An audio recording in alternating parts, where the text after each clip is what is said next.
Welcome to Order Militarist Radio TV. We here are lifelong Catholics, and what we do here is all for free in love of Jesus Christ, in the most holy Trinity, and His holy Church. We'll defend our Holy Mother, the Church. Our work is the true sense of apostolate. Any funds raised goes back into this work for equipment. This helps us to give you an unbiased, hard-hitting truth that is not controlled by political correctness or interest groups. And we will be redoing that program on promoting the Catholic Party for America to you. Last time I was a little down from, all the bad news going on with elections and what happened in Warsaw. But I'm going to try to keep it upbeat for you and promote it the best I can. Being on my own here. So, as you can see, the name right there, the Catholic Party for America. What does that mean? What do we mean by that? Of course, Catholic, meaning universal, and and we want to restore the Christian principles and liberties of the citizens of the United States. Because when our ancestors fought and died for the American Revolution, they died to where Christianity would be free and not outlawed by like it was in England under King George III, where only certain types of Christianity was allowed. In each colony, there was different churches, and Christianity was the faith of the colonies. They were believers in Jesus Christ. The men or women who fought and died to give us our independence, who died to make America free and Christian. But then a long way came in the start of the change of America, where the flag that you see here, America's first flag, with the cross of St. George and the cross of St. Andrew, was removed in the Flag Act of 1777.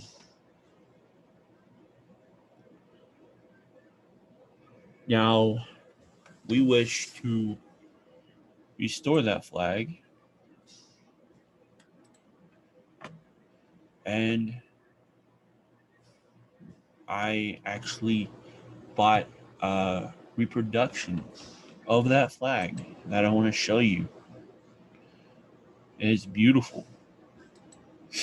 And if and when the Catholic Party for America, when all those elections get fully in power, we will restore America's Christian flag that the men and women of the American Revolution fought and died under is restored.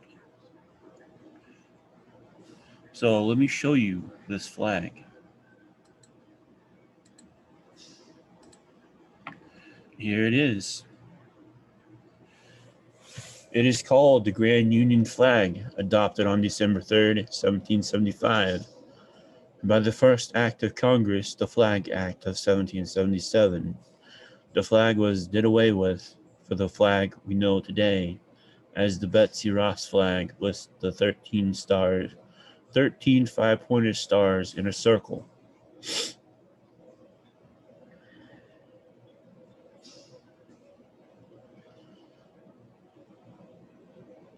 Now, back in the medieval days of Christendom, the five-pointed star was also a symbol of the Catholic military order, the Knights Templar. but when that was abolished by the Pope and the members executed wrongly by the King of France, the five-pointed star was taken and used for Masonic and Satanic purposes. That is why the five-pointed star does not mean what it means today or when it was imposed upon the American people in 1777. We will restore America's Christian heritage, which includes her Christian flag, the Grand Union flag, even raised and used by our first president, Major General George Washington, on the field of battle.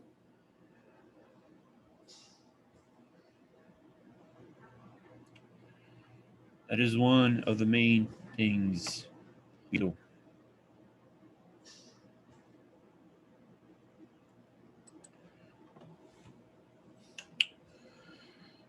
Now, why should you want to join, even if you're not Catholic and you just, a Bible believing Christian who doesn't go to church but reads the Bible and believes the Bible?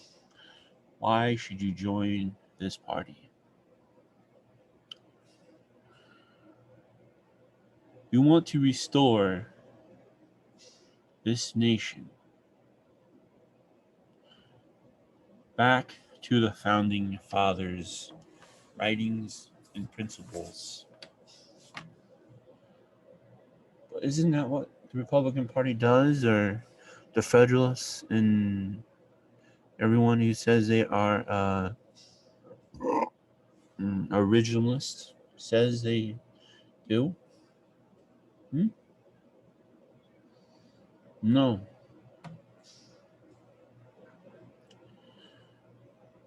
Our first president, Major General George Washington, feared the Constitution. His vice president and our second president and my other ancestor, John Adams, also feared the Constitution, as we show in our video on John Adams. It will cause nepotism, in a small circle of elite families to be like many monarchs, to rule and become tyrants over the entire American government system.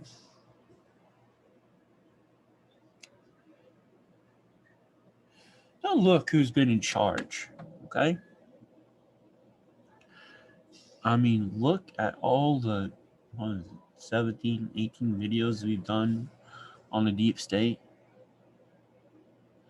Number 19 coming in next week will show how far and widespread these families are connected throughout even the current and former administrations of the Clintons, the Bushes, I believe the Obamas. How this one tight-knit group of families are all connected and have been ruling this nation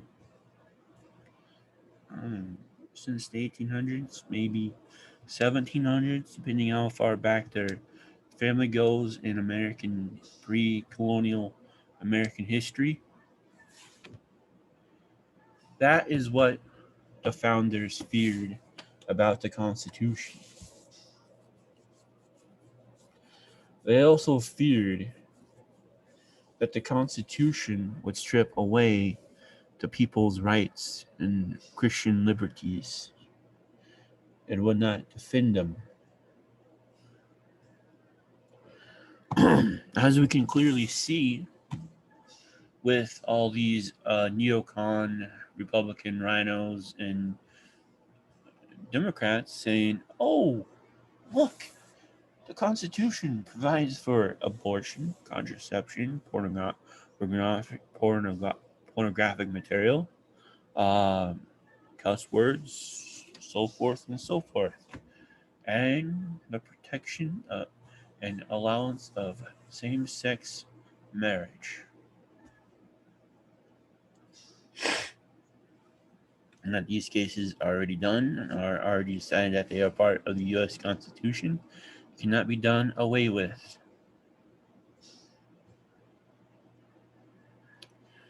Now, does that sound like protecting Americans' Christian liberties and principles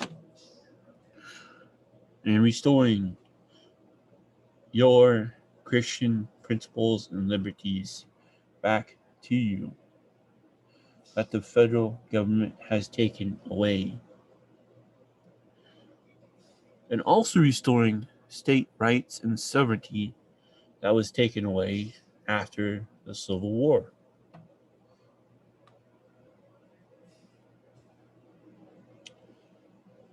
Mm-hmm. You know, with all this craziness, how they have been twisted, read into the current Constitution, and how in what was it, 1874, I believe it was, the Presbyterians and Catholics and Christians came together, have a constitutional convention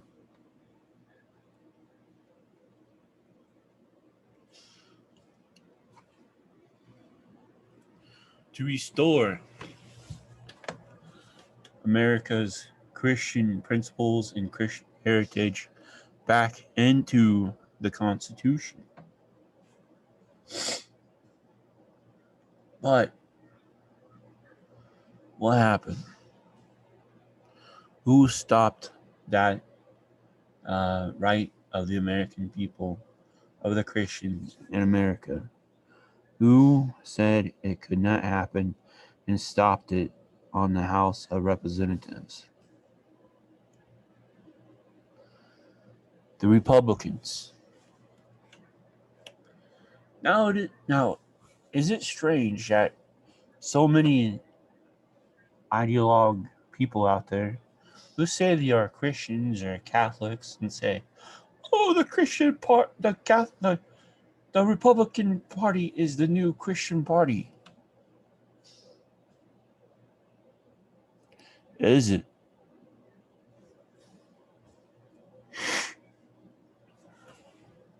Is it the Christian party? You can't even use hardly any of that. You can barely use that terminology because we found out the hard way. But I doubt their friends at 140 Broadway Street will send them a nice cease and desist letter and change all your words up. But never know. But truly, is the Republican Party Christian? Is it Christian? Is it even an American party? Is the Democrat Party even an American party? Seeing what both Republicans and Democrats have done throughout the history of these United States, thanks to Catholic convert and great researcher Anthony C. Sutton, no, they are not an American party. If you read his book, The Secret Establishment on the Skull and Bones Lodge at Yale, you'll learn what they are. They are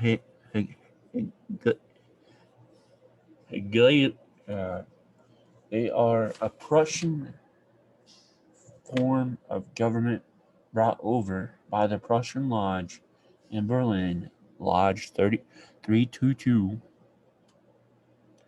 into the Prussian Lodge of Skull and Bones in Yale.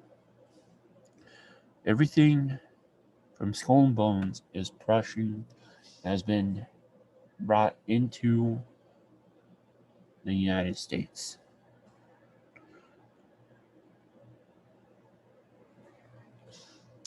Sure, you see all the bickering back and forth and back and forth, and we hate each other, we hate you, we hate that, we hate the Republicans, blah, blah, blah, blah, blah.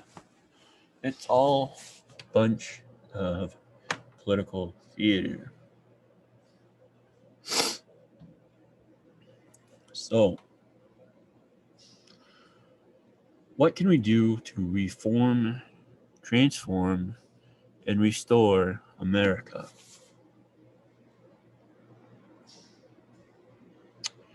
One, go to the Catholic Party for America.wordpress.com. If you're truly an independent thinker, not an ideologue, not, let's say, blinded for MAGA or anything like that, unless you're totally unbrainwashed and see clearly, you're not a government operative. We'll find that out about you. We found out so many things about so many people. But go to CatholicPartyForAmerica.wordpress.com. Read the stuff we have on the blog. You can see our other videos on this topic. And let us talk about some of this stuff. Now, with all this madness, corona hoax, and tyranny by the governors and locking down their states, and people want to flee from these tyrannical mini monarchs out into the countryside,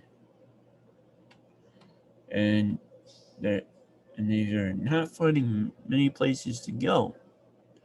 Why is that? Why is that? Have you ever heard of the Bureau of Land Management? They're the ones that control the national forests, the national parks, and other parks that just supposed to remain to look how it was since the colonial or pre-colonial days. That's good. We want all that to remain the same, but people should be able to move out of the cities into the backwoods and start up a farm, a ranch, or just live as good old country folk. But they can't do it, can they? Why can't they do it? Let me show you a map. Let me show you a map. Let me zoom in here first. Okay.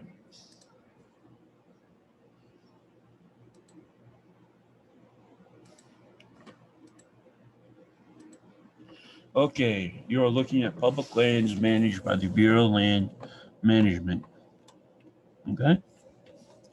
Sure, there are cities around this area and inside this area, but if you look at the fine comb details,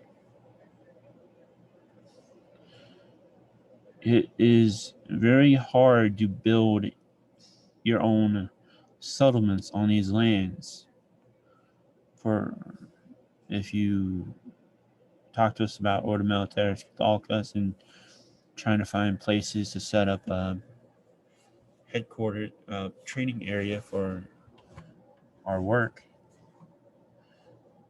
we've found numerous giant pieces of farmland, ranch land in Montana, but they're always surrounded by BLM land, which you cannot do anything on. Or the land, nice, huge, few 100,000 acres of land. But right dab in the center or dotted around are these BLM land areas. and you can't do nothing on them because it is federal land. And so those are a problem.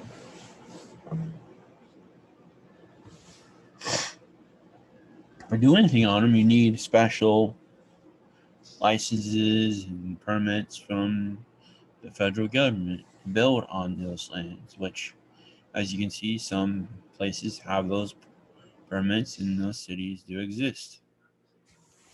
You can see the dots where the places are.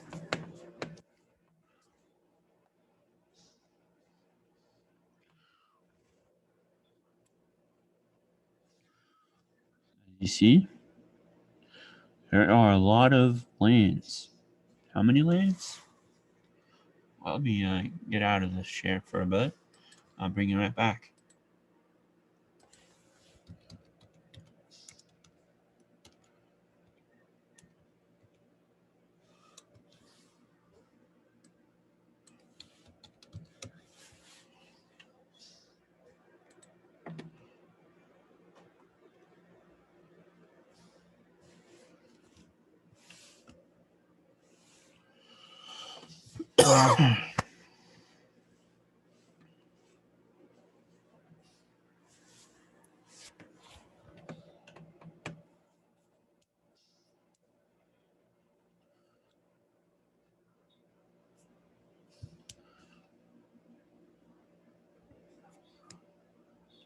So, how many square kilometers or millions of acres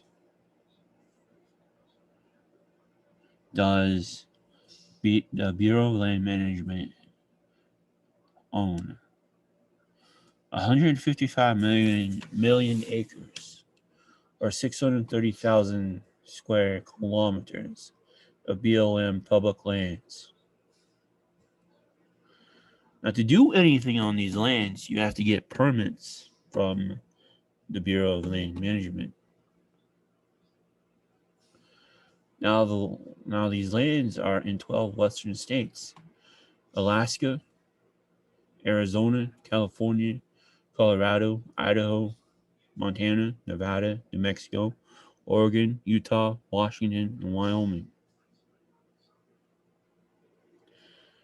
The total millions of acres and lands in these 12 states add up to 700 million acres of land, or 2,800,000 square kilometers of land. Now, that is a lot of land that you can't do nothing on unless you have special permits to do it, which is basically to raise cattle. So, what do we propose in this Catholic Party for America?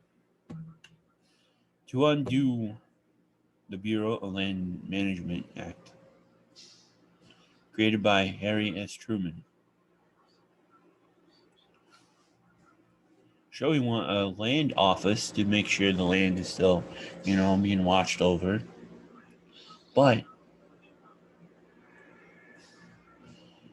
we also want to restore the Homestead Act so that if people want to leave the city, they can go to a piece of land no one owns, set up a homestead there, live it out for a year or two, then that is their claim of a homestead. And they get, you know, documents, certificates saying this is your land, this is your homestead. Congratulations, you made it work. You're now owner of a homestead. You can live there for the rest of your life. That's it.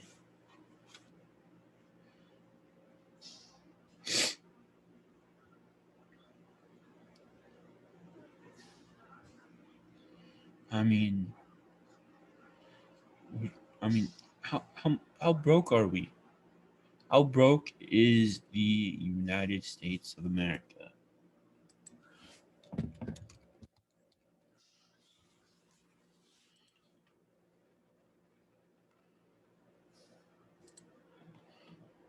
Let me show it to you, folks.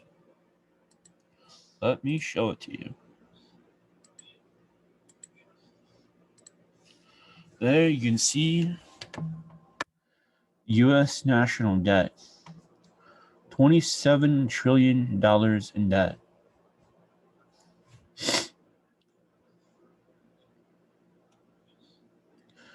They have a U.S. federal budget deficit is almost going up to $4 trillion.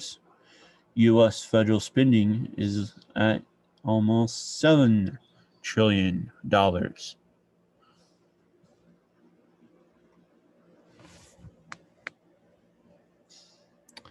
you see the numbers, folks?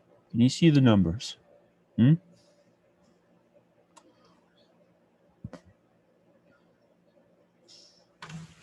Let's go down so you can see what we all see here.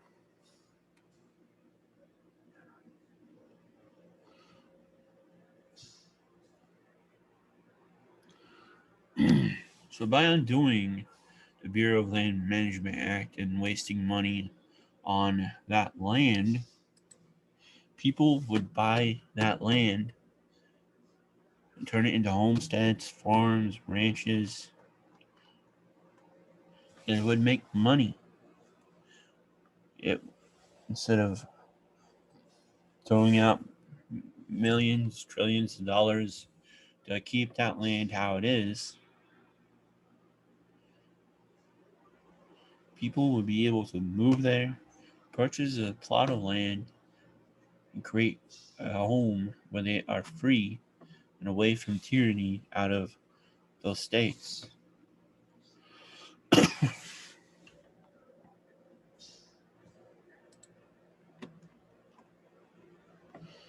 Now, we all know about the postal fraud and everything going on with the elections. That is horrible. I had a little bit of a run in with the postal system.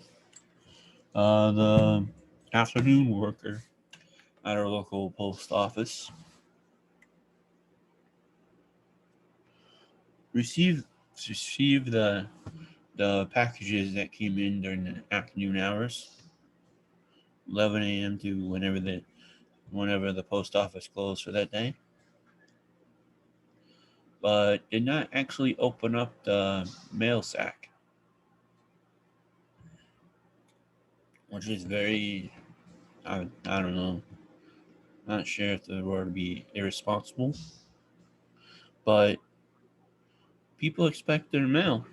I mean, you have tracking numbers on packages, and if the tracking says it did not arrive, it's stuck somewhere, you do get worried. You know, well, I was like, okay, gonna hold it for a week. What for? It says it's in Grinnell, but it's supposed to be held for a week. So I had those thoughts racing in my head. And it also came back to the I'm not sure who it was, but it was a local girl from here who invited us to her graduation a few years ago. She put on the envelope the physical address of the farm, and again,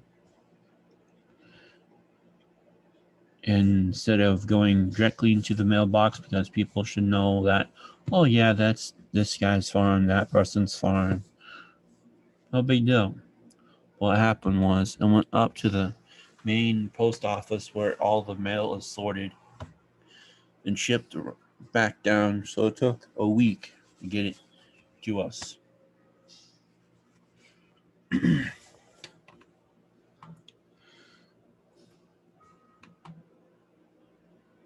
Now, if we have these short hauls and not that big of pieces of mail that should be delivered locally, and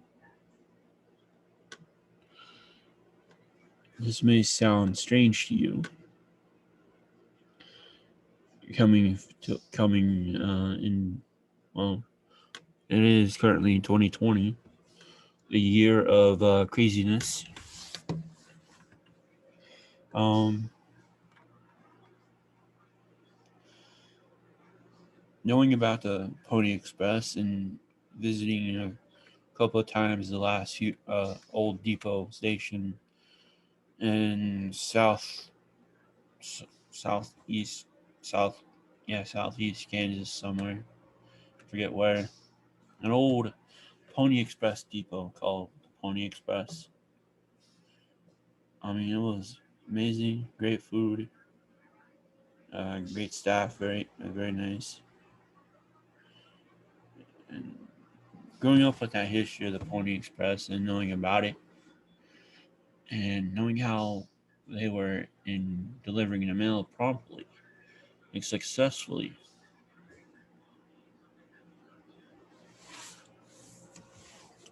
How it took them some normal riding days took a week from East Coast to the West Coast, but there was, like all riders, there was competition. So in other days it took 4 days, 4 days of hard riding.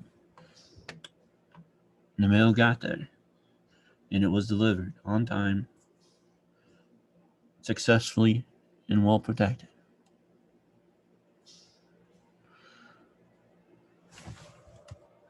I think you know where I'm going with this, folks. You can fit a good lot of deal in saddlebags. A whole uh, good amount of stuff in saddlebags. Mm-hmm. You have these saddlebags fit with different compartments, so you have them identified on what mail goes where and everything. And I'm not sure if the ponies used, the Mustangs, the Pintos, and the Arabian horses are still around in America.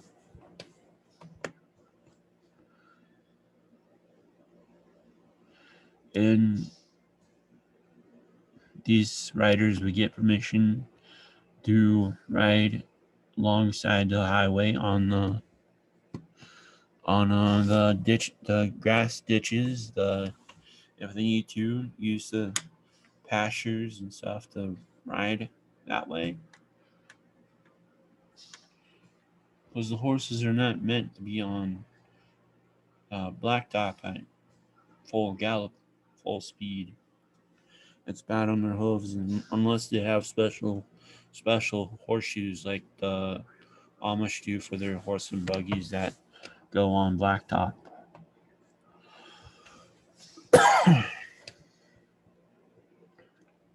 And even today, there is still one active Pony Express stop that still delivers mail. That is at the Grand Canyon, where they deliver mail still by mule to the people who live in the Grand Canyon.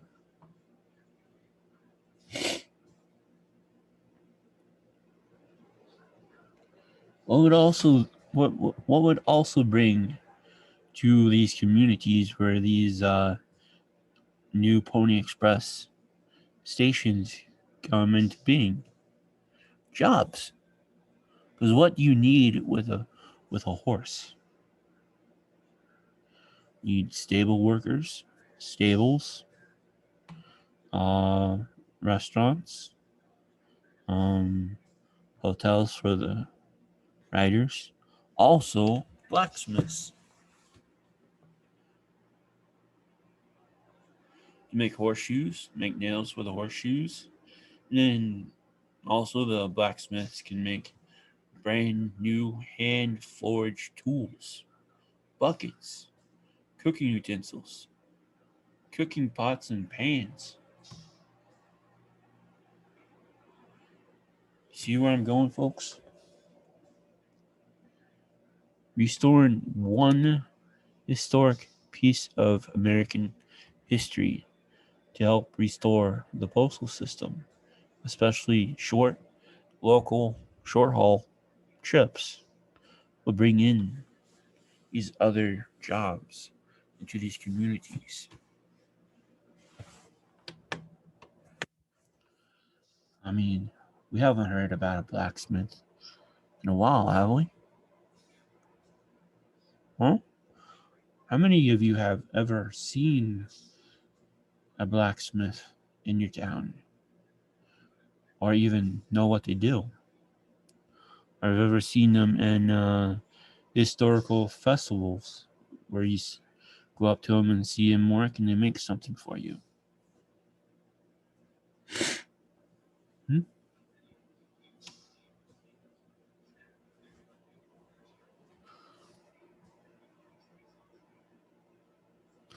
So that is one of the ideas on restoring jobs in America and in the States.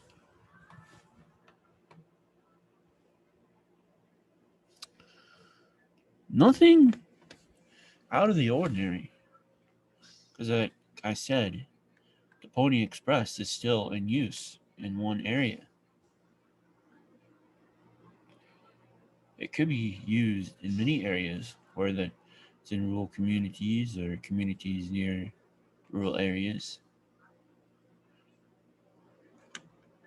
Along with that comes with the blacksmith in their shop, housing for the Pony Express riders, hotels and cafes that will feed them,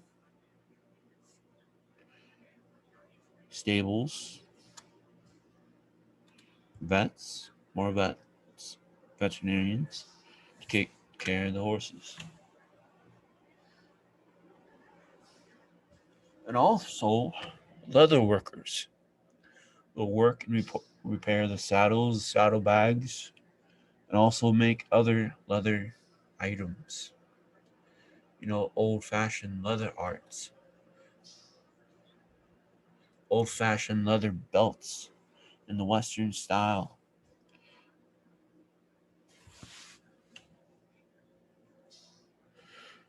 handcrafted boots.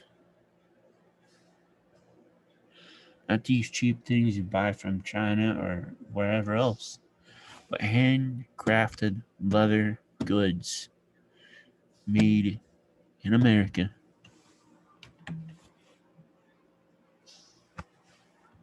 hmm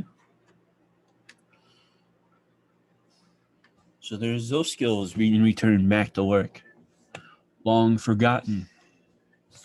The blacksmith, the leather worker that no one talks about.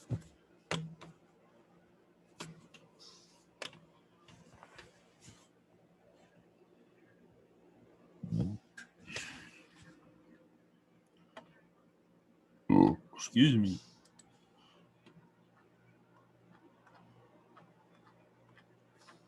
So what else?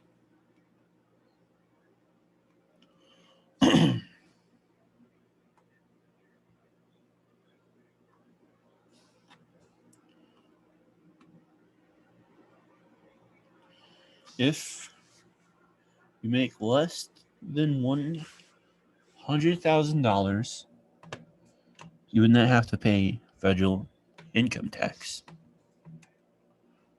Still, whatever your state tax is, but it needs to be lowered. Because, you pay taxes on land you rented by the schools, hospital land, all the hospital equipment rented, medical equipment rented, plus all that goes into the price of your taxes locally and state level.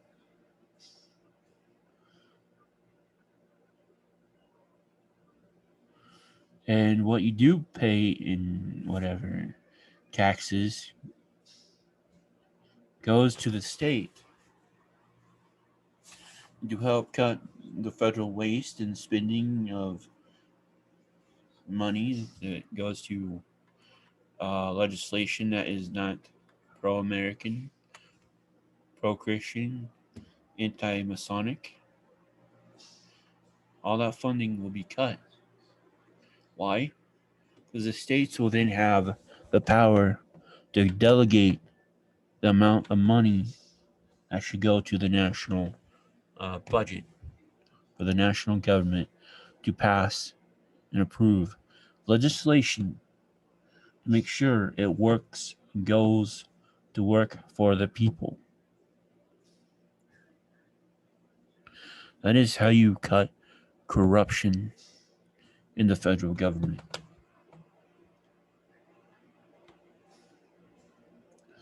And if you make over 100,000 or way over 100,000, yes, you will have to pay the federal income tax.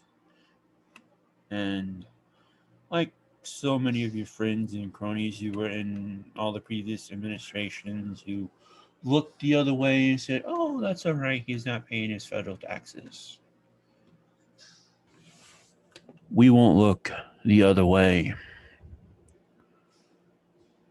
And we'll make sure you pay what you owe. As our Lord said, give to Caesar what is Caesar, and what is to God is to God.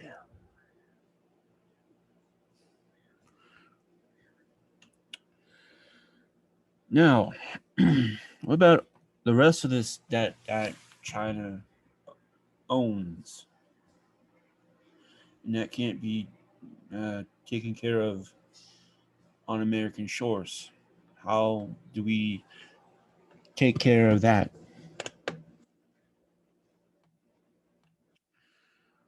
Very ingenious and playing hardball with the Chinese government.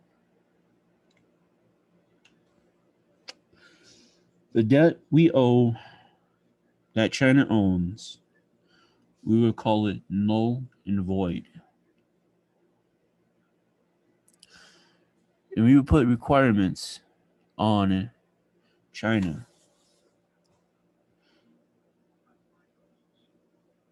that it would stop and end the Communist Party, stop their human rights violations, stop their overreach in Hong Kong and in Taiwan and elsewhere. Then we'll talk about how to settle up that debt.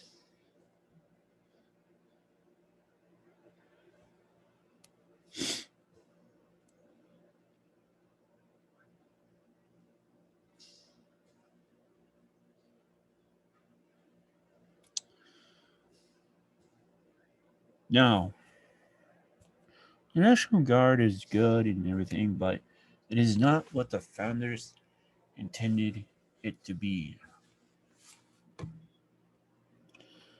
The states were to have a militia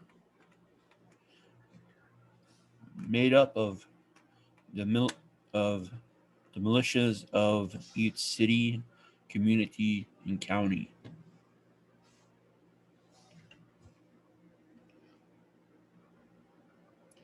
When the governor called for the state militia to be activated as the complete unit for the entire state, it would come together. Now, reading from John Adams, the militias in each city and colony, there was a depot of rifles, pistols, ammunition, field pieces, which are artillery units, and light horses for light cavalry.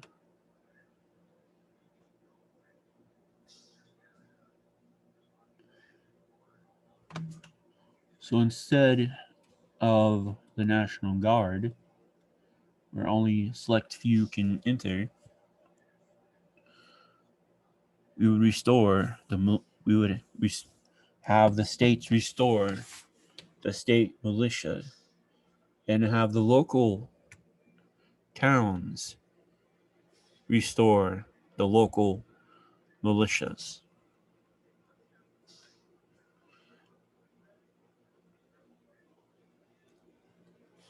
And there would be provided, like in the colonial days, depots of ammunition, rifles, uh, cannon, artillery pieces, and since they were issued light horses, which would be light or medium battle tanks. Be like, what? Why would we need tanks in our local area? Well,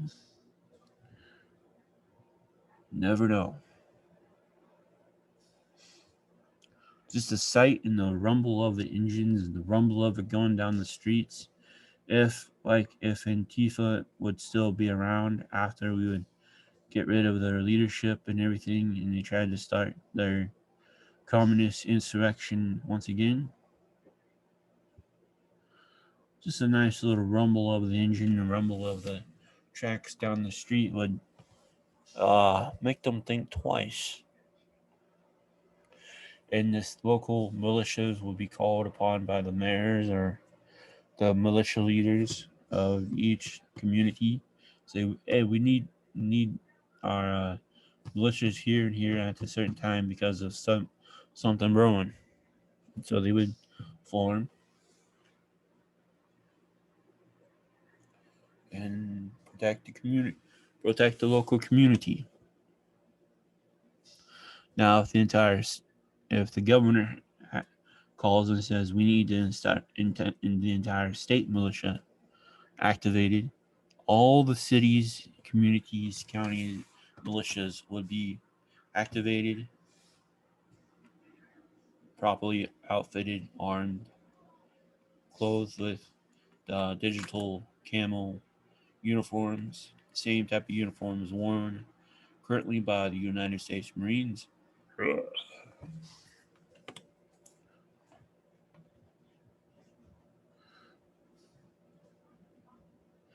And then they would protect their state.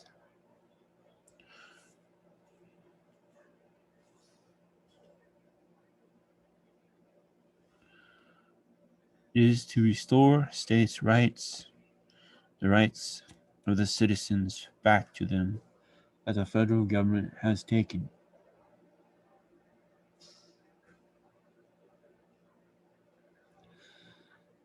It is also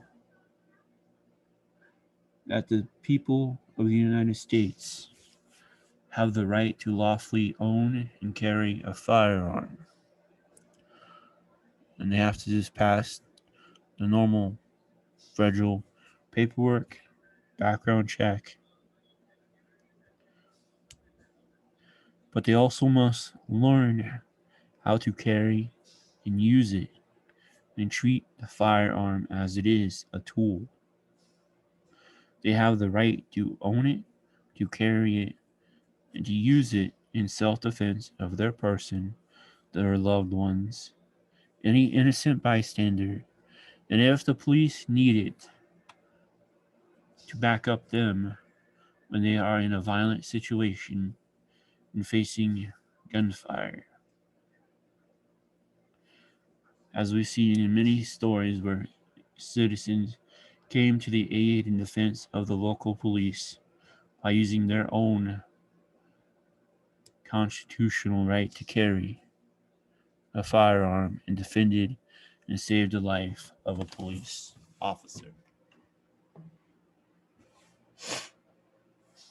That should be restored back to all 50 states plus all U.S. territories, to all law abiding citizens.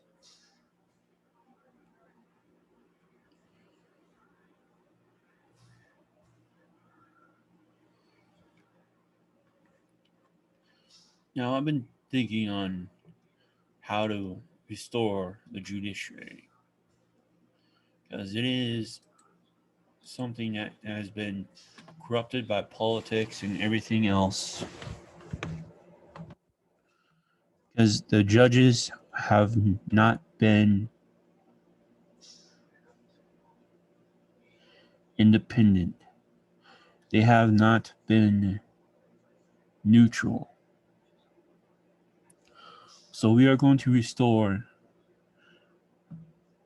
the judiciary by making sure that the Ten Commandments is the law in the heart of the law of the United States. First and foremost. Then we are going to use the writings of John Adams to restore the judiciary.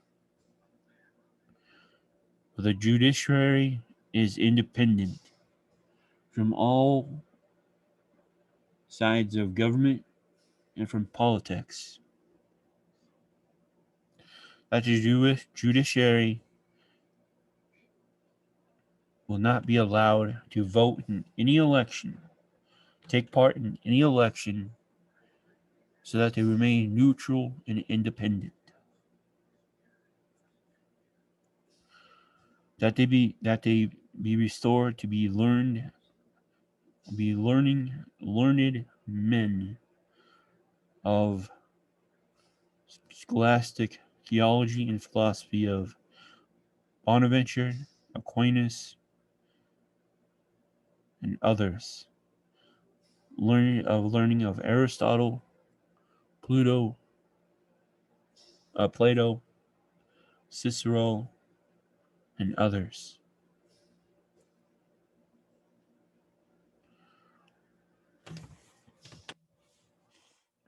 This way, that when it comes time for them to do a case, they have no already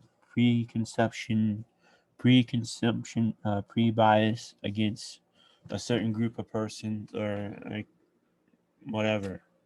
They are 100% neutral and independent,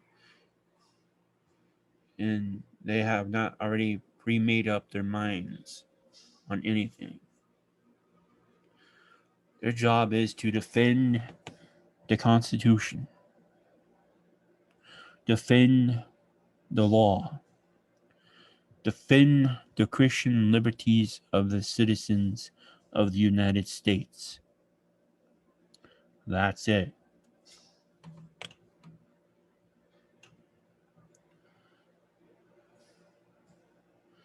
So as you can see,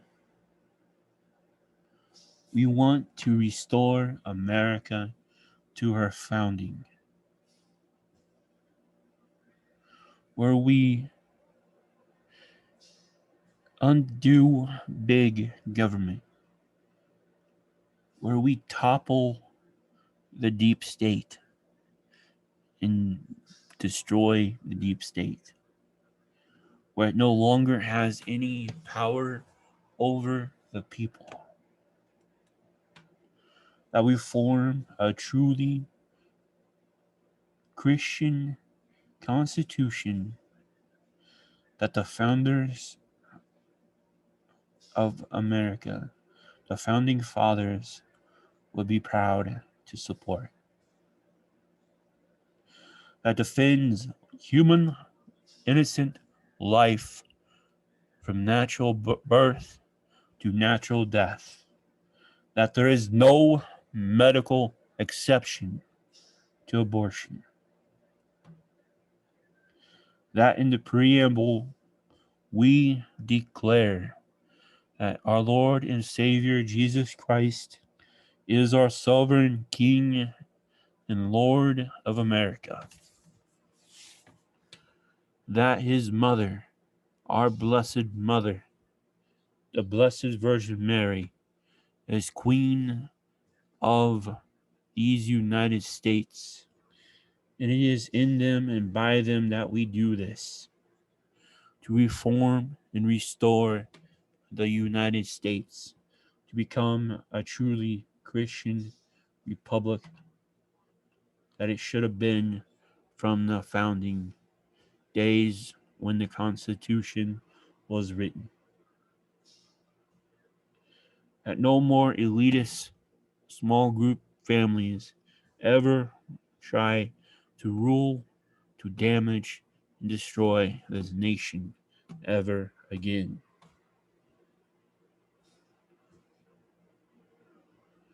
That is our plan. That is our goal at the Catholic Party for America.